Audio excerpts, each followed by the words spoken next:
बुद्धिमान कौन, सबसे बड़े योद्धा कौन? भीष्म पितामह के बाद दूसरे नंबर में कोई योद्धा था तो गुरु द्रोणाचार्य। बोलो, ये दोनों एक ही गुरु के चेला हैं।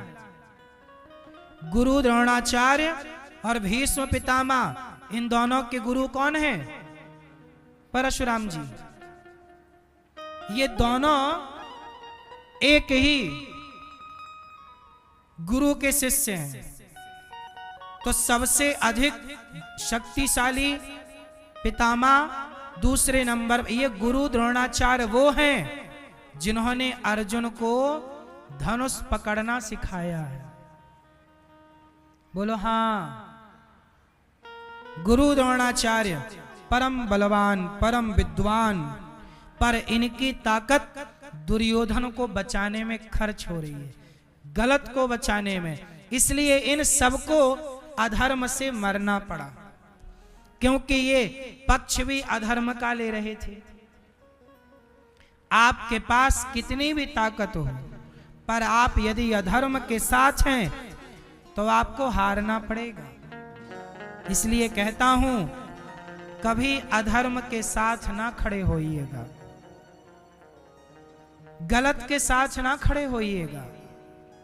दुर्योधन गलत है। क्या मजबूरी थी गुरु द्रोणाचार्य की कि उसके संग खड़े रहे? क्या मजबूरी थी पितामह की कि दुर्योधन के संग खड़े रहे? याद रखिएगा। बताओ, गुरु द्रोणाचार्य जी की क्या मजबूरी थी कि उन्होंने दुर्योधन के पक्ष में युद्ध लड़ा? जरा बताओ, क्या मजबूरी थी? क्या? हाँ, गुरु द्रोणाचार्य को काम नहीं मिल रहा था। तब कौरवों के यहां उनको रहने को जगह मिली, खाने को रोटी मिली, और वहां उन्होंने अपनी विद्या के बदले धन कमाया। जो व्यक्ति अपनी विद्या बेचता है, समाज में उसका सम्मान नहीं होता।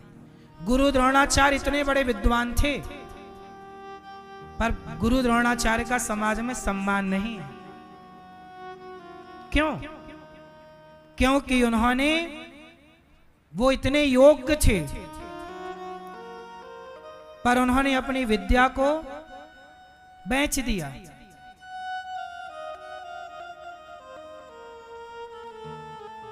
उन्होंने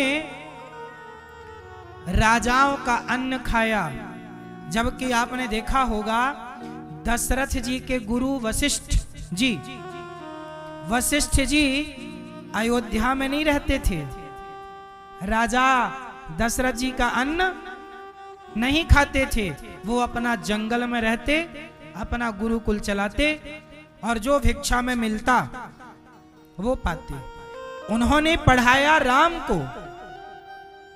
राम को किसने पढ़ाया? वशिष्ठ जी ने। पर पढ़ाने का कोई शुल्क नहीं लिया, इसलिए वशिष्ठ जी का सम्मान अधिक है। कश्यपोत्री वशिष्ठस्य विश्वामित्रोथ गौतम जमदग्निर भरद्वाज, ये सप्तऋषियों में है, पर गुरु द्रोणाचार्य सप्तऋषियों में नहीं है। कोई बहुत बड़े पद पर, बहुत सम्मान के पद पर गुरु द्रोणाचार्य नहीं है। क्यों? इन्होंने अपनी विद्या बेची, और इनकी विद्या में स्वार्थ था। एकलव्य ने सीख लिया तो इन्होंने अंगूठा मांग लिया। एकलव्य ने इनसे विद्या प्राप्त कर ली तो इन्हें डर लगा कि कहीं मेरे अर्जुन से ज्यादा ये धनुर्धर ना हो जाए। भाई, गुरु का काम है पढ़ाना, ये नहीं कि ये बच्चा ज्यादा पढ़ गया तो मैं इससे कहूं कि भैया तू अपना अंगूठा दे दे, भाई वो पढ़ गया, तो आप तो गुरु थे ना, गुरु की दृष्टि सम होनी चाहिए। आपने अंगूठा कटवा लिया उसका ला, और जब आपने गलत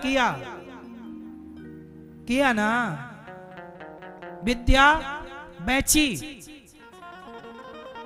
इसलिए गुरु द्रोणाचार्य को भी अधर्म से मरना पड़ा था। इनकी मृत्यु कैसे हुई? एक झूठ फैलाया गया कि अश्वत्थामा मारा गया, जबकि मारा गया था अश्वत्थामा नाम का हाथी।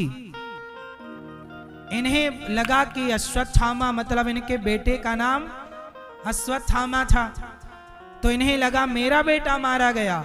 इन्हें विश्वास नहीं हुआ। धर्मराज युधिष्ठिर से पूछा, क्यों अश्वत्थामा मारा गया? युधिष्ठिर जी भगवान कृष्ण बोले, बोल दो मारा गया। धर्मराज युधिष्ठिर बोले, गुरुजी प्रभु मैं झूठ नहीं बोलूंगा। कई बार झूठ बोलना भी धर्म बन जाता।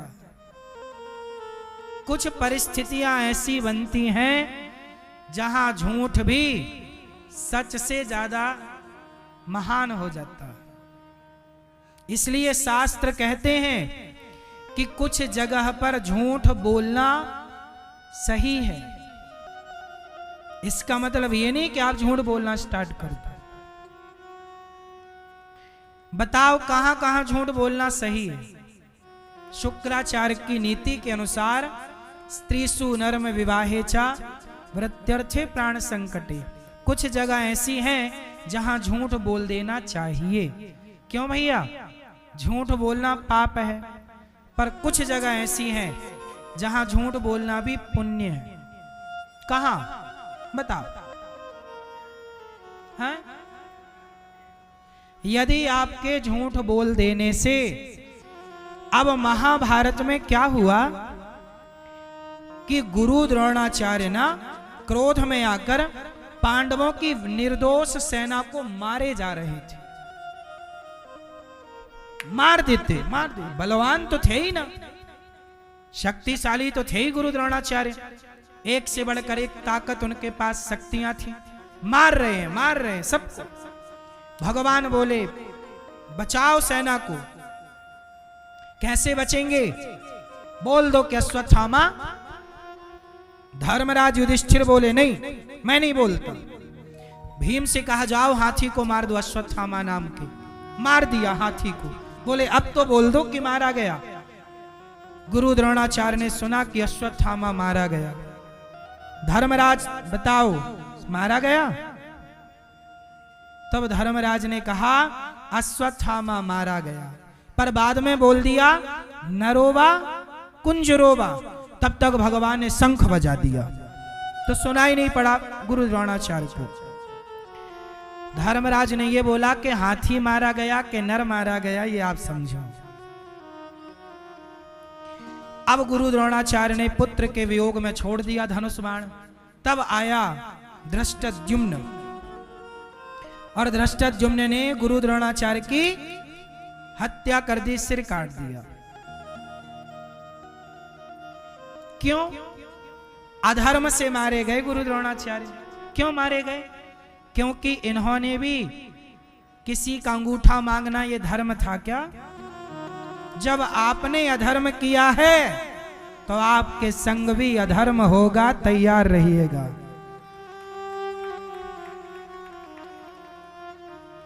आप कोई भी क्यों ना हो, लाख आंख से देख रहा है, तुझे देखने वाला ईश्वर की आंखों से कोई बचा कि आप बचोगे? इसलिए साहब धर्म ना गवाना। गुरु द्रोणाचार्य मारे गए, अधर्म से मारे गए, और समाज में इतना सम्मान नहीं मिला जितने सम्मान के वो योग्य थे। क्यों नहीं मिला? द्रौपदी की साड़ी उतारी जा रही थी, गुरुजी बैठे थे, आज यहाँ पे कोई लड़का किसी महिला के कपड़े उतारने लग जाए तो आप लोग ही उसे 2-4 थप्पड़ मार दोगे, बोलो हाँ। और आप लोग नहीं मारोगे तो मैं मारूंगा 2-4 थप्पड़ उसको। जब मैं कलयुग का सामान्य सा प्राणी एक महिला का अपमान अपनी सभा में नहीं देख सकता, तो गुरु द्रोणाचार्य के सामने जब एक नारी का अपमान हुआ और आपके पास सामर्थ्य थी तो आपने क्यों नहीं रोका गुरुजी? क्यों नहीं आपने द्रौपदी की रक्षा की? क्यों? क्योंकि आपने दुर्योधन का अन्न खाया है। इसलिए कहता हूं साहब, किसी का एहसान मत लीजिएगा, किसी का एहसान मत लीजिए, क्योंकि एहसान करके लोग ज्यादा कीमत वसूलते हैं। दुर्योधन ने उपकार कर दिया कर्ण पर, एहसान कर दिया, कर्ण को अंग देश का राजा बना दिया और उपकार करने के बाद सारी जिंदगी दुर्योधन कर्ण को अपनी उंगलियों पे नचाता रहा। बोलो हाँ। कर्ण को भी पता था कि दुर्योधन गलत है, फिर भी साथ देना पड़ा क्योंकि आपने उसका नमक खाया। कहता हूं, मेहनत की रोटी खाओ, गरीब हो तो मेहनत करके गरीबी से लड़ो, किसी के आगे गिड़गिड़ाओ ना। दुनिया एहसान करती है एक बार और सारी जिंदगी गाएगी कि देखो हमने तुम पर एहसान किया, हमने तुम पर उपकार किया। लोग बिक जाते हैं आजकल, आजकल लोग बिक जाते हैं। स्वाभिमानी लोग रहे नहीं। स्वाभिमान द्वापर में ही नष्ट हो गया तो कलयुग में क्या रहेगा?